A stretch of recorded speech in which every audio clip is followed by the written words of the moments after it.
باب الجلوس علی المنبر عند التعظیم، اذان کے وقت ممبر پہ بیٹھنا. حدثنا يحيى بن بكير قال حدثنا الليث عن عقيل عن ابن شهاب ان السائب بن يزيد اخبره ان التأذين الثاني يوم الجمعة امر به عثمان بن عفان حين كسر اهل المسجد وكان التأذين يوم الجمعة حين يجلس الامام. باب التأذين عند الخطبة. حدثنا محمد بن مقاتل قال اخبرنا عبد الله قال اخبرنا يونس عن الزهري قال سمعت السائب بن يزيد يقول ان الاذان يوم الجمعة كان افضله حين يجلس الامام يوم الجمعة على المنبر في عهد رسول الله صلى الله عليه وسلم وابي بكر وعمر رضي الله عنهما فلما كان في خلافة عثمان رضي الله عنه وكثروا.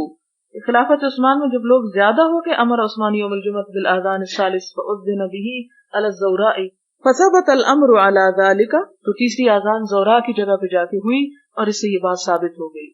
یعنی اگر ایک مسجد میں ایک اذان ہو رہی دوسری میں دوسری ہوگی، وہ پرلی آبادی میں ایک تیسری ہو گئی، تو اس سے جمعے پہ فرق نہیں پڑتا. کیونکہ اصل بات یہ ذہن میں آ رہی ہے نا کہ جمعہ ایک مسجد میں اکٹھے ہو کے پڑھنا چاہیے، لیکن اذان دور دور تک دی جا سکتی تاکہ میکسیمم لوگوں کو جمعے کا وقت پتہ چل جائے.